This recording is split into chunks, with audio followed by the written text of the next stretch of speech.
আজকে আমরা যে বিষয়টা নিয়ে আলোচনা করব তার প্রথমেই রয়েছে তড়িৎ ক্ষেত্র বা ইলেকট্রিক ফিল্ড বলতে কি বোঝায়। ইলেকট্রিক ফিল্ড দেখো, এখানে আমি একটা কিউ আধান রেখেছি।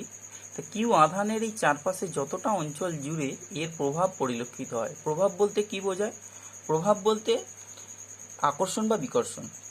এটা যদি প্লাস আধান হয়, এই প্লাস আধানের জন্য এর কাছাকাছি বা দূরবর্তী যে অঞ্চলে অন্য কোনো প্লাস আধান আনলে তাহলে প্লাস আধান কর্তৃক সে বিকর্ষিত হবে, বা যদি মাইনাস আধান আনা হয় তাহলে মাইনাস আধান কর্তৃক এই প্লাস আধান আকর্ষিত হবে। অর্থাৎ সেই আকর্ষণ বা বিকর্ষণ বলটা এই আধানের চারদিকে যতটা অঞ্চল জুড়ে পরিলক্ষিত হবে সেটাই হবে এই আধানের তড়িৎ ক্ষেত্র। ঠিক আছে? অথবা একটা আধানের জন্য আর একটা আধান আনলে যে বল অনুভব করবে সেইটাই হবে তড়িৎ ক্ষেত্র। যে অঞ্চল পর্যন্ত এটা অনুভব করবে সেটাই হবে এর তড়িৎ ক্ষেত্র। এখন বিষয়টা কি যে একটু লিখলে কি হবে যে পারিপার্শ্বিক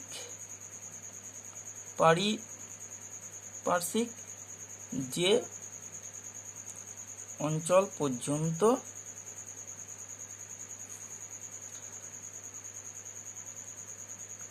আকর্ষণ বা বিকর্ষণ বল পরিলক্ষিত হবে ততটা অঞ্চলই কিন্তু এর তড়িৎ ক্ষেত্রের মধ্যে পড়বে। থিওরিটিক্যালি বা তত্ত্বগতভাবে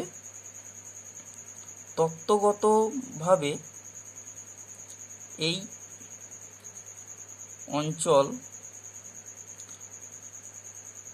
অসীম পর্যন্ত বিস্তৃত, কিন্তু বাস্তবে দেখা যায় যে একটা সার্টেন ডিস্টেন্সের পর কিন্তু এর এই আকর্ষণ বা এই আধানের জন্য আকর্ষণ বা বিকর্ষণ বলটা আর অনুভব করা যায় না। ঠিক আছে? তাহলে এইটা আমাদের তড়িৎ ক্ষেত্র সম্পর্কে একটা কনসেপ্ট তৈরি হলো যে কোনো একটা আধান তার চারদিকে যতটা অঞ্চল পর্যন্ত আকর্ষণ বা বিকর্ষণ করতে পারে সেটাই তার তড়িৎ ক্ষেত্র। ঠিক আছে? এখন তড়িৎ ক্ষেত্রের প্রাবল্য বা তীব্রতা ইংরেজিতে বলা হয় intensity of an electric field বলতে কি বোঝায়। প্রাবল্য বা তীব্রতা ব্যাপারটা হচ্ছে যে কোনো একটা তড়িৎ ক্ষেত্রে, ধরে নেওয়া যাক একটা তড়িৎ ক্ষেত্র, এখানে একটা তড়িৎ ক্ষেত্র রয়েছে। এই তড়িৎ ক্ষেত্রের কোনো একটা বিন্দুতে, মনে করো এখানে কিউ আধান রাখা রয়েছে, তাহলে কিউ আধানের জন্য চারদিকে যে তড়িৎ ক্ষেত্র সৃষ্টি হয়েছে সেই তড়িৎ ক্ষেত্রের কোনো একটা বিন্দুতে যদি একটা একক ধনাত্মক আধান রাখা যায় তাহলে সেই একক ধনাত্মক আধানের ওপর এই আধান কর্তৃক যে বল প্রযুক্ত হবে বা একক আধানের ওপর যে বল প্রয়োগ হবে বা একক আধান যে বল অনুভব করবে সেটাই হবে তড়িৎ ক্ষেত্রের ওই বিন্দুতে তড়িৎ ক্ষেত্রের প্রাবল্য বা তীব্রতা, এবং একে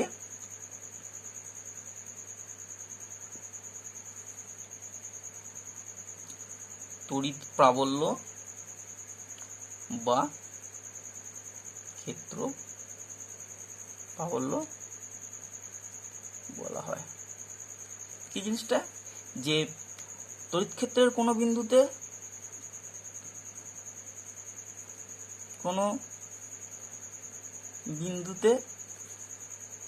একক ধনাত্মক আধান রাখলে সেই আধান যে বল অনুভব করবে সেটাই হবে তড়িৎ প্রাবল্য বা ক্ষেত্র প্রাবল্য। ঠিক আছে?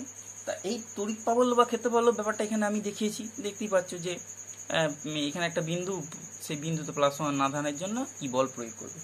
এখন এই যে তড়িৎ প্রাবল্য, এই তড়িৎ প্রাবল্যকে সাধারণত ই চিহ্ন দিয়ে প্রকাশ করা হয়।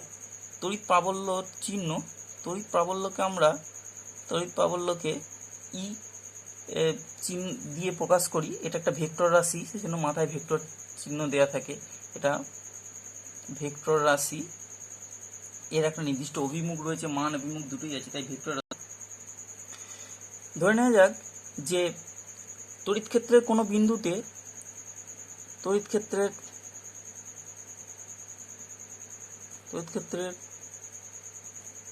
কোনো বিন্দুতে Q0 আধান F বল অনুভব করছে। ঠিক আছে, তড়িৎ ক্ষেত্রের কোনো বিন্দুতে Q0 আধান যদি F বল অনুভব করে, তাহলে আমরা এখান থেকে তড়িৎ প্রাবল্য বা ক্ষেত্র প্রাবল্য তাহলে কি হবে? তাহলে অতএব তড়িৎ প্রাবল্য E ইজ ইকুয়াল টু হবে F ডিভাইডেড বাই Q0, কারণ একক আধানের ওপর যে বল, এখন Q0 আধানের ওপর বল F, তাহলে একক আধানের ওপর বল কি হবে? F divided by Q0। তাহলে এখান থেকে আমরা লিখে নিতে পারি or F is equal to বল is equal to Q0 E, অর্থাৎ কি পেলাম যে বল সমান তড়িতাধান ইন্টু তড়িৎ প্রাবল্য। ঠিক আছে, তাহলে এই সম্পর্কটা আমরা পেলাম যে বলের সঙ্গে তড়িতাধান আর তড়িৎ প্রাবল্যের কি সম্পর্ক। তাহলে এরপর আমরা এই যে তড়িৎ ক্ষেত্র বা তড়িৎ ক্ষেত্র প্রাবল্য বা ক্ষেত্র প্রাবল্য, এর আমরা একক এবং মাত্রা দেখে নেব। যেহেতু আমরা পেলাম যে E is equal to F divided by Q0, তাহলে এখান থেকে E বা তড়িৎ প্রাবল্যের একক CGS একক পেয়ে যাব। দেখো, ফোর্স ডিভাইডেড বাই আধান, তার মানে কি ফোর্স হচ্ছে ডাইন ডিভাইডেড বাই আধান, CGS হলে স্ট্যাট কুলম, আর SI হবে নিউটন পার কুলম। ঠিক আছে, এবং এখান থেকে আমরা মাত্রাও পেয়ে যাব, তড়িৎ প্রাবল্যের মাত্রা হচ্ছে বলের মাত্রা, সেটা কি ml (T⁻²) ডিভাইডেড বাই আধানের মাত্রা IT, সমান কি হচ্ছে ml (T⁻³ I⁻⁻1). ঠিক আছে, এভাবে আমরা মাত্রা পেয়ে যাব। এবার যেটা খুব ইম্পর্টেন্ট একটা ব্যাপার, সেটা হচ্ছে বিন্দু আধানের জন্য ক্ষেত্র প্রাবল্যের মান নির্ণয় করতে হবে। একটা বিন্দু আধান রয়েছে, বিন্দু আধানের জন্য ক্ষেত্র প্রাবল্যের মান নির্ণয় কিভাবে করতে হবে? খুবই সহজ। ধরে নেওয়া যাক যে এপসাইলন তড়িৎ ভেদ্যতার একটা মাধ্যমে, তড়িৎ ভেদ্যতা বিশিষ্ট ভেদ্যতার মাধ্যমে একটা কিউ আধান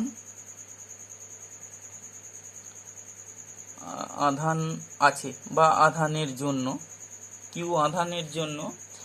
কিউ আধান থেকে আর দূরত্বে তড়িৎ প্রাবল্য নির্ণয় করতে হবে। ঠিক আছে, তাহলে এটা মনে করা যাক কিউ আধান, এখান থেকে আর ডিস্টেন্স দূরে আমাদের প্রাবল্যের মান নির্ণয় করতে হবে। তাহলে প্রাবল্য নির্ণয়ের যে মূল থিওরি আমরা জানি যে এখানে একটা একক ধনাত্মক আধান রাখা রয়েছে, তাহলে সেই একক ধনাত্মক আধানের উপর যে বল পড়বে সেটাই আমাদের প্রাবল্য। তাহলে এখান থেকে আমরা কি পাবো? তাহলে অতএব একক ধনাত্মক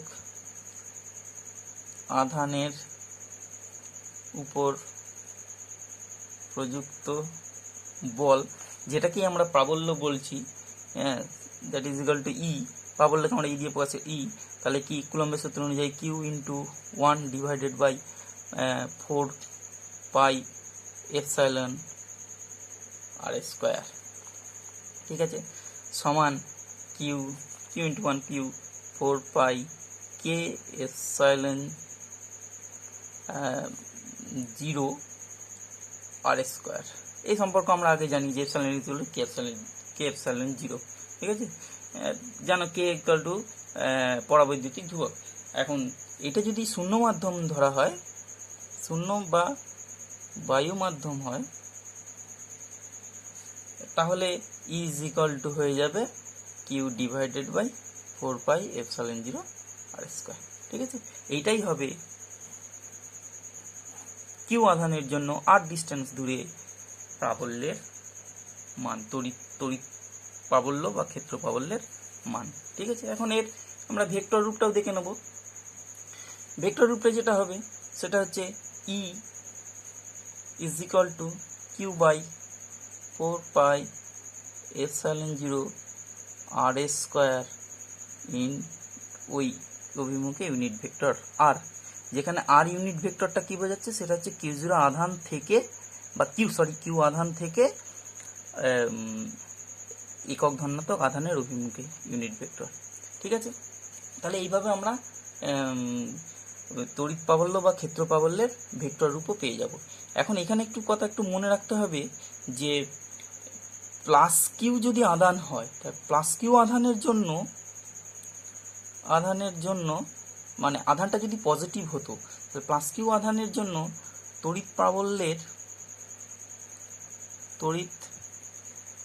প্রাবল্যের অভিমুখ হবে আধান থেকে দূরের দিকে।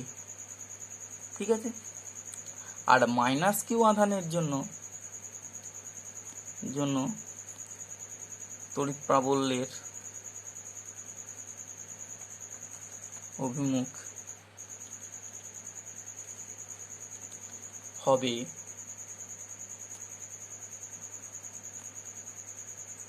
আধানের দিকে, মানে আধান অভিমুখী হবে, এটা আধান থেকে দূরের দিকে হবে। ঠিক আছে, এখন দেখে নাও এই প্রাবল্য দিয়ে একটা অঙ্ক, সিম্পল একটা অঙ্ক এখানে কিভাবে আমাদের করতে হবে। এখানে আমি লিখেছি, দেখো অঙ্কটা, যে 200 ইএসইউ বিন্দু আধান থেকে 10 সেন্টিমিটার দূরে কোনো বিন্দুতে তড়িৎ প্রাবল্য নির্ণয় করো। দেখতে পাচ্ছ এখানে তাহলে আমাদের কি দেওয়া রয়েছে, 200 ইএসইউ মানে আধান Q is equal to 200 ESU দেওয়া রয়েছে, দূরত্ব R is equal to 10 centimetre দেওয়া রয়েছে। তাহলে আমাদেরকে কি বের করতে হবে, প্রাবল্য ইজ ইকুয়াল টু কত, বোঝা গেল। তাহলে প্রাবল্য ইজ ইকুয়াল টু আমরা যে ফর্মুলা শিখেছি, এবার দেখতে পাচ্ছ এটা সিজিএস পদ্ধতিতে আছে সমস্ত কিছু। তো সিজিএস পদ্ধতির ক্ষেত্রে আমরা জানি প্রাবল্য is equal to Q by R square simple, এখানে 1/4πε0টা হবে না। ঠিক আছে, বাই মাধ্যমে এবং সিজিএস পদ্ধতির ক্ষেত্রে Q by simple R square হয়ে যাবে। তাহলে আমরা এখানে যদি মানগুলো বসিয়ে দিই, Q is equal to 200 divided by R square মানে 10 তার whole square is equal to 200/100, একক বসে যাবে সিজিএস পদ্ধতিতে ডাইন পার স্ট্যাট কুলম। ঠিক আছে, তাহলে 2 ডাইন পার স্ট্যাট কুলম। এরকম সিম্পল অঙ্ক একটা বোঝালাম। এইভাবে কিন্তু অঙ্ক করলে, একটু জটিল অঙ্কও আছে, সহজ অঙ্ক রয়েছে, সেগুলো আমাদেরকে প্র্যাকটিস করতে হবে। এটা একটা দেখানো হলো। এখন দেখে নেব যে আহিত পরিবাহীর নিকটবর্তী কোনো বিন্দুতে তড়িৎ প্রাবল্য কিভাবে নির্ণয় করা হবে বা তড়িৎ প্রাবল্যের মান কত হবে। এখানে আমি একটা চিত্র এঁকেছি, দেখো এখানে একটা গোলক দেখানো হচ্ছে, যে গোলকটা আর ব্যাসার্ধের গোলক। এই আর ব্যাসার্ধের গোলক পরিবাহী গোলক, এই পরিবাহী গোলকে প্লাস কিউ পরিমাণ তড়িতাধান দেওয়া হয়েছে। এতে প্লাস কিউ পরিমাণ তড়িতাধান দেওয়ার ফলে এই গোলকটার খুব নিকটবর্তী একটা পি বিন্দু ধরা হয়েছে, এই যে ডট দিয়ে বোঝানো হয়েছে, পি বিন্দুতে আমাদের তড়িৎ প্রাবল্য নির্ণয় করতে হবে। তাহলে তড়িৎ প্রাবল্য নির্ণয় করার আমাদের যে নিয়ম আছে সেই অনুযায়ী চলতে হবে। কি নিয়ম, যে পি বিন্দুতে যেহেতু প্রাবল্য নির্ণয় করব, সেই জন্য পি বিন্দুতে একটা একক ধনাত্মক আধান আছে বলে আমরা ধরে নেব। তাহলে পি বিন্দুতে এটা অবশ্য রাখা রয়েছে এপসাইলন তড়িৎ ভেদ্যতা সম্পন্ন একটা মাধ্যমে রাখা রয়েছে গোলকটা। তাহলে পি বিন্দুতে একক ধনাত্মক আধানের ওপর এই পরিবাহী গোলক কিউ আধান বিশিষ্ট যে পরিবাহী গোলক, তার জন্য যে বল পড়বে। এবার এখানে আমাদেরকে একটা জিনিস ধরে নিতে হয়, যে পরিবাহীর ক্ষেত্রে পরিবাহী গোলকে যখন আমরা প্লাস কিউ পরিমাণ আধান দেব, ধরে নেব যে এর সমস্ত আধানটা এর কেন্দ্রে কেন্দ্রীভূত আছে বলে ধরে নিতে হবে। এইরকমভাবেই আমাদের সমস্যার সমাধান করতে হয়। তাহলে পরিবাহীর সমস্ত আধানটা এর কেন্দ্রে কেন্দ্রীভূত আছে ধরে নিয়ে আমরা এগোবো। তাহলে কেন্দ্র অর্থাৎ ও বিন্দু, তাহলে ও বিন্দুতে প্লাস কিউ আধান রাখা রয়েছে। তাহলে তার থেকে আর ডিস্টেন্স ধরে, যেহেতু খুব কাছাকাছি অবস্থিত, সেই জন্য পি বিন্দুটা ধরে নেব যে আর ডিস্টেন্স দূরে। তাহলে সেক্ষেত্রে পি বিন্দুতে তড়িৎ প্রাবল্য কী হবে সেটা আমরা বের করে নেব। তাহলে কি, যেখানে আর হচ্ছে গোলকের ব্যাসার্ধ, এপসাইলন তড়িৎ ভেদ্যতার মাধ্যমে ভেদ্যতার মাধ্যমে রাখা আছে এবং গোলকটিতে প্লাস কিউ পরিমাণ আধান দেওয়া হয়েছে। ঠিক আছে, এক্ষেত্রে প্লাস কিউ আধান গোলকটির কেন্দ্র ওতে আছে বলে ধরে নিতে হবে। তাহলে অতএব পি বিন্দুতে একক আধানের ওপর বল, পি বিন্দুতে একক ধনাত্মক আধানের উপর প্রযুক্ত বল সেটাকেই আমরা তড়িৎ প্রাবল্য বলছি।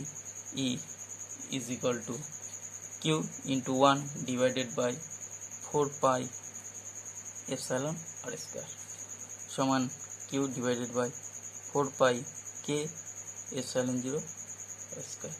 ঠিক আছে, এবার এখান থেকে আমাদের একটা বিষয় একটু দেখে নিতে হবে যে যেহেতু গোলককে আমরা কিউ আধান দিয়েছি, সেই জন্য ওই গোলকের তলমাত্রিক ঘনত্ব, এখানে আমি একটু ক্যালকুলেশনটা করে নিচ্ছি যে গোলকের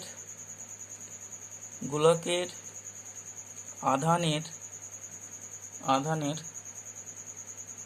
তলমাত্রিক ঘনত্ব, যেটাকে আমরা সিগমা বলি, সিগমা ইজ ইকুয়াল টু কি, টোটাল আধান ডিভাইডেড বাই টোটাল ক্ষেত্রফল। পৃষ্ঠতলে মোট পৃষ্ঠতলের ক্ষেত্রফল হচ্ছে 4 পাই আর স্কোয়ার। তাহলে এখান থেকে আমরা কিউ ইজ ইকুয়াল টু পাবো 4 পাই আর স্কোয়ার ইন্টু সিগমা, অতএব কিউ ইজ ইকুয়াল টু আধান Q is equal to 4 pi R square sigma. ঠিক আছে, সেইটা আমরা এখানে বসিয়ে দিচ্ছি।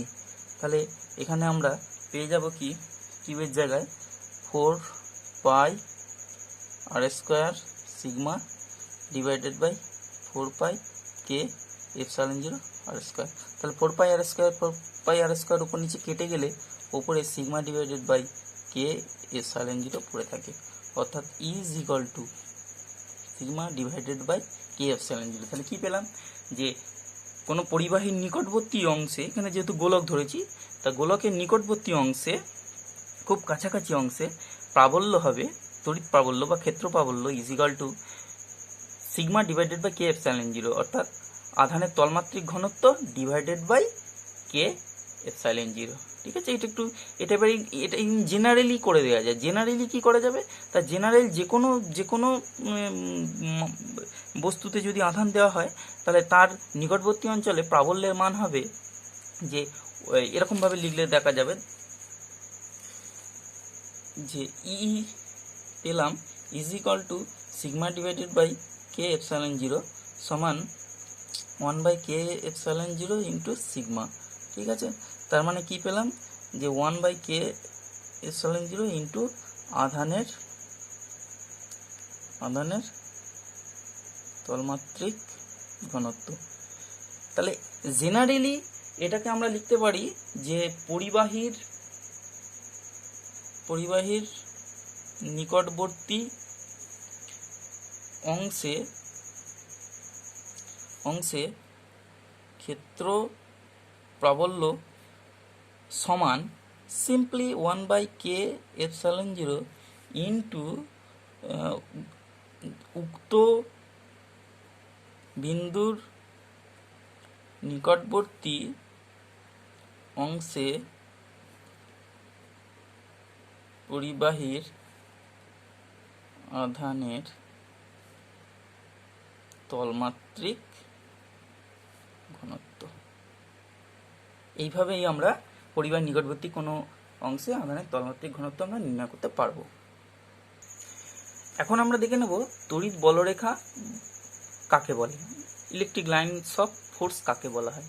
সেটা হচ্ছে কোনো তড়িৎ ক্ষেত্রের কোনো একটা বিন্দুতে যদি একটা মুক্ত ধনাত্মক আধান রেখে দেওয়া যায়, তা সেই মুক্ত ধনাত্মক আধানটা ওই তড়িৎ ক্ষেত্রে যে পথে গমন করবে সেই পথটাকেই আমরা তড়িৎ বলরেখা বলে থাকবো। এটা একটা কাল্পনিক রেখা, তা এই রেখাটাকেই আমরা তড়িৎ বলরেখা বলবো। কি, যে তড়িৎ ক্ষেত্রের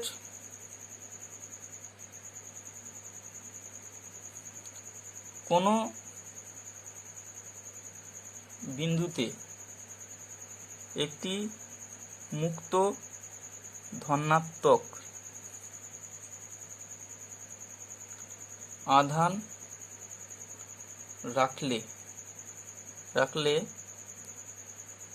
আধানটি যে পথে গমন করবে সেই পথকেই তড়িৎ বলরেখা বলা হবে। এটা একটা কাল্পনিক রেখা,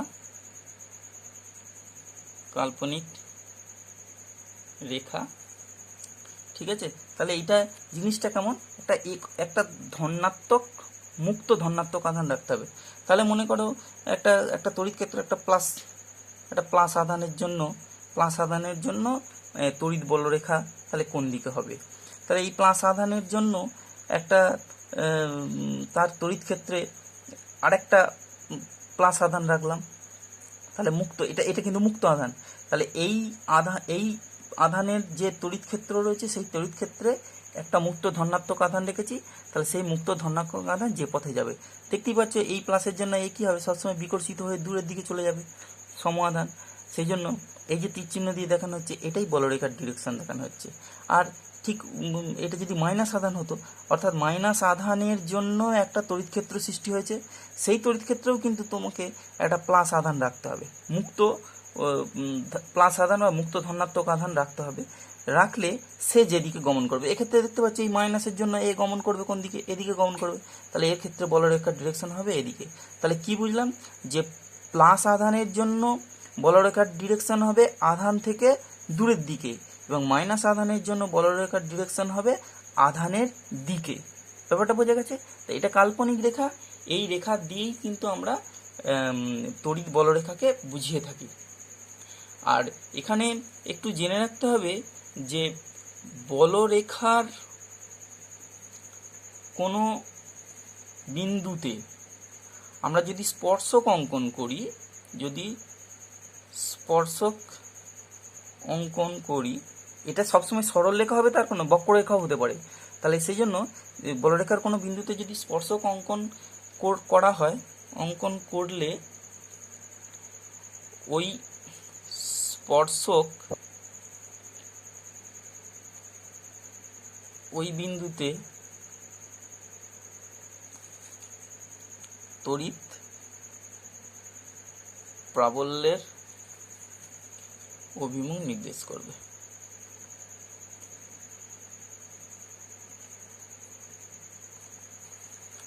এবং বলরেখাকে তীর চিহ্ন দেখানো হয়, তীর চিহ্নের সাহায্যে আমরা বলরেখায় তড়িৎ প্রাবল্যের অভিমুখটাকে দেখানো হয়ে থাকে। ঠিক আছে, এটা বলরেখা সম্পর্কে একটা কনসেপ্ট তৈরি হলো বলরেখা।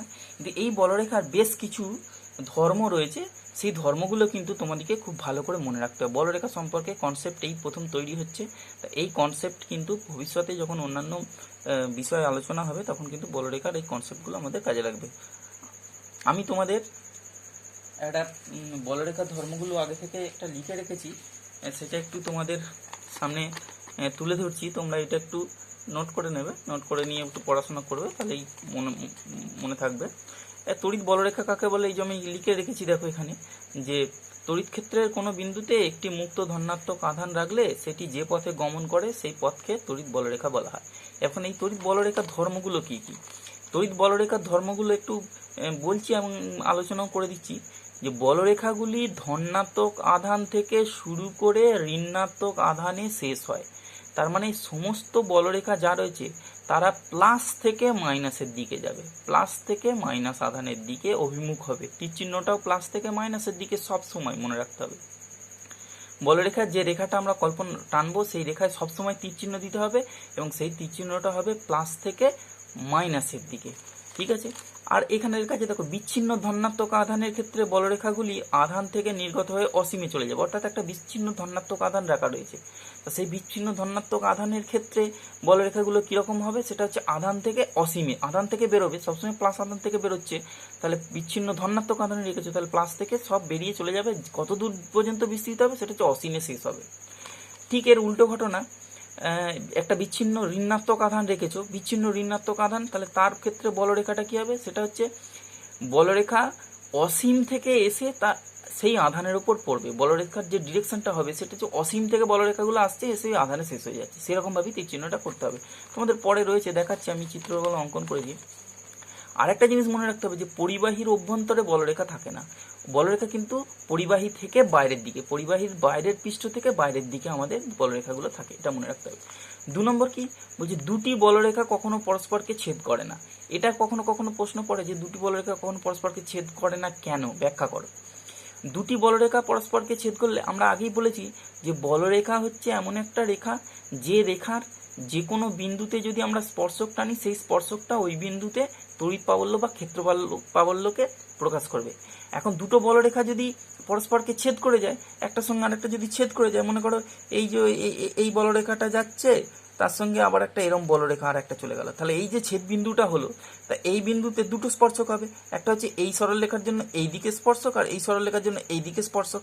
তাহলে একই বিন্দুতে দুটো দিকে দুরকম ডিরেকশন হচ্ছে, একই বিন্দুতে তাহলে ক্ষেত্র প্রাবল্য বা তড়িৎ প্রাবল্যের দুদিকে অভিমুখ হয়ে যাচ্ছে না, দুটো আলাদা ডিরেকশন দেখাচ্ছে।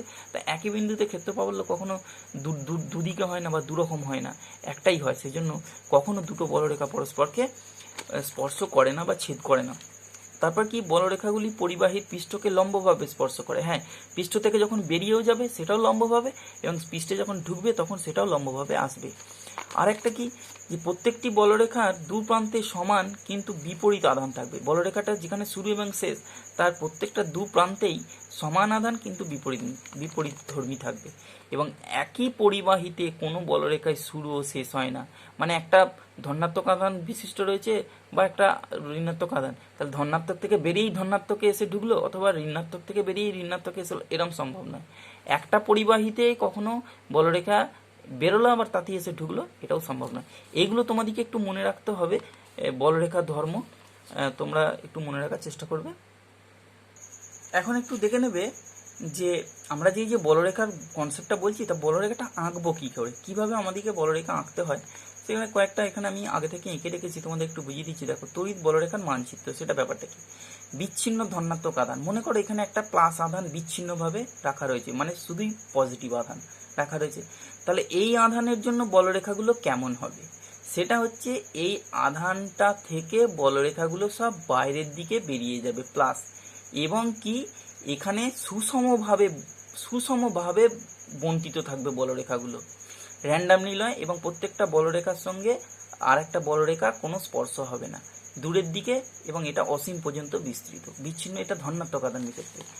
এখানে দেখতে পাচ্ছ বিচ্ছিন্ন ঋণাত্মক আধান, এই যেখানে একটা বিচ্ছিন্ন ঋণাত্মক আধান রাখা রয়েছে, তাহলে এর ক্ষেত্রেও বলরেখার ডিরেকশন কীরকম হবে, আগে পড়ানো হয়েছে যে ঋণাত্মক আধানের ক্ষেত্রে বলরেখাগুলো অসীম থেকে এসে আধান পর্যন্ত বিস্তৃত থাকে। তাহলে দেখতে পাচ্ছ এই বলরেখাগুলো আসছে অসীম থেকে এসে কিন্তু আধানে শেষ হয়ে যাচ্ছে, এবং এগুলো সুষমভাবে চারদিকে কিন্তু বন্টিত রয়েছে, একটা বলরেখা আর একটা বলরেখার সঙ্গে ছেদ করবে না।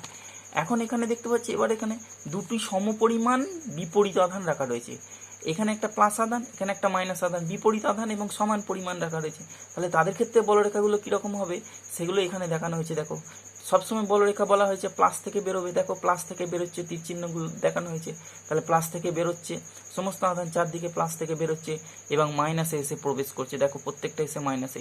এর জন্য যে বলরেখাগুলো এখানে প্রবেশ করছে সেটা এই চিহ্ন দিয়ে, এই বলরেখাগুলো অন্য কোনো দিক থেকে এসে এখানে প্রবেশ করছে, সেই জন্য সবই কিন্তু অভিমুখটা কিন্তু নেগেটিভ আধানের অভিমুখে, ঠিক আছে। এবং এই বলরেখা অঙ্কন করার সময় দেখো একটা সঙ্গে আর একটা কোন জায়গাতেই স্পর্শ করে কিন্তু অঙ্কিত হয়নি। তাহলে এইভাবে বলরেখাগুলো আমরা দেখাবো যে দুটো সমপরিমাণ আধানের ক্ষেত্রে সমপরিমাণ কিন্তু বিপরীত আধানের ক্ষেত্রে বলরেখার চিহ্ন কি হয়। এরপরে দেখো তোমাদের কাছে এখানে দেখো দুটো সমপরিমাণ কিন্তু সমজাতীয় আধান রাখা রয়েছে, সেটা প্লাস অথবা মাইনাস হতে পারে। আমি এখানে প্লাস দিয়ে অঙ্কন করেছি, দেখো এখানে একটা প্লাস আধান রাখা রয়েছে, এখানে একটা প্লাস আধান রাখা রয়েছে। আর বলাই হয়েছে প্লাস আধানের ক্ষেত্রে বলরেখার অভিমুখগুলো হবে আধান থেকে দূরের দিকে। তাহলে দেখতে পাচ্ছ আধান থেকে দূরের দিকে দেখানো হয়েছে এবং এও আধান থেকে দূরের দিকে। এখন সামনাসামনি দুটো আধান থাকার ফলে, দুটো সম আধান থাকার ফলে পরস্পরকে বিকর্ষণ করে, সেজন্য বলরেখাগুলো এমনভাবে এখানে বেঁকে যাবে, এমনভাবে পরস্পর থেকে বেঁকে যাবে যে মাঝের এই যে অঞ্চলটা দেখতে পাচ্ছ এখানে ক্রস চিহ্ন দিয়ে দেখানো হয়েছে, এই অঞ্চলটাতে কোনোভাবেই তড়িৎ প্রাবল্য পরিলক্ষিত হবে না। এই বিন্দুতে তড়িৎ প্রাবল্যের মান সম্পূর্ণ শূন্য।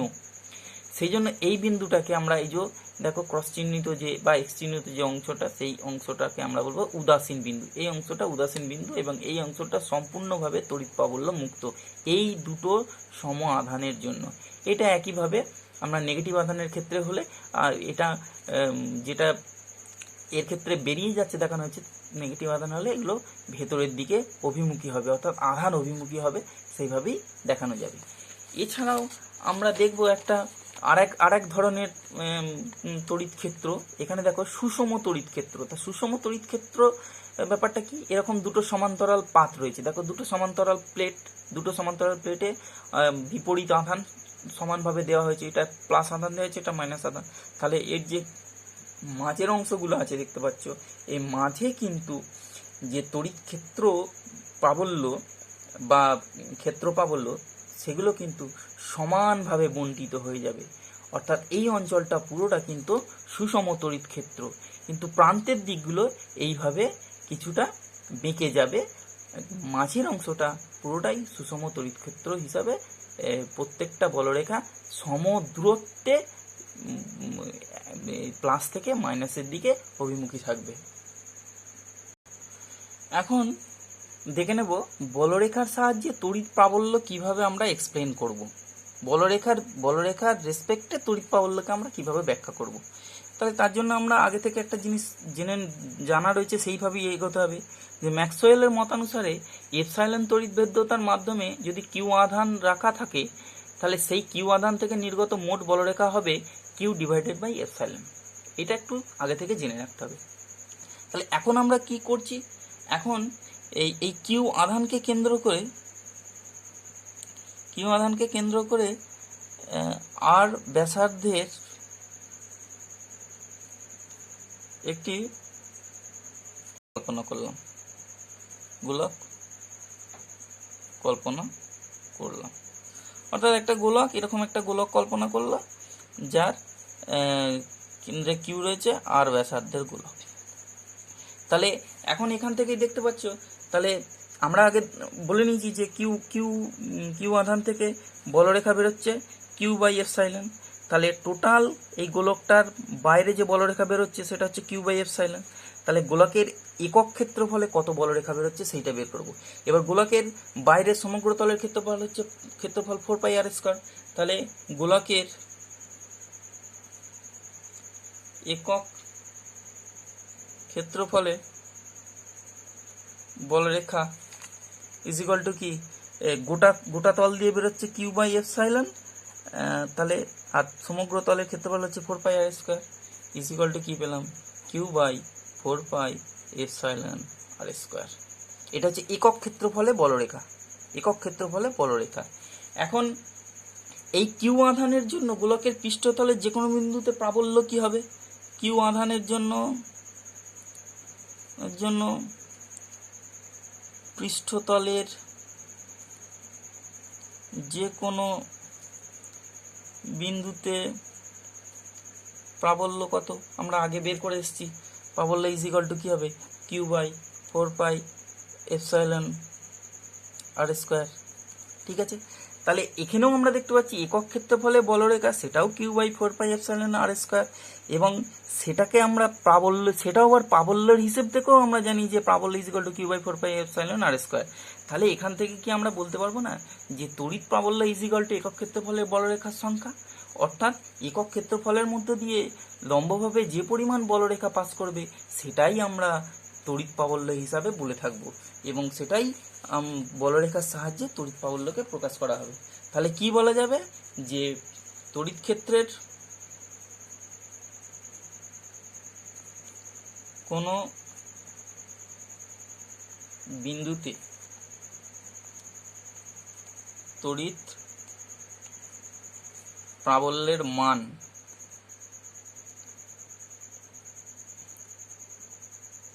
ওই বিন্দুর চতুর্দিকস্থ একক ক্ষেত্রফলের মধ্য দিয়ে লম্বভাবে অতিক্রান্ত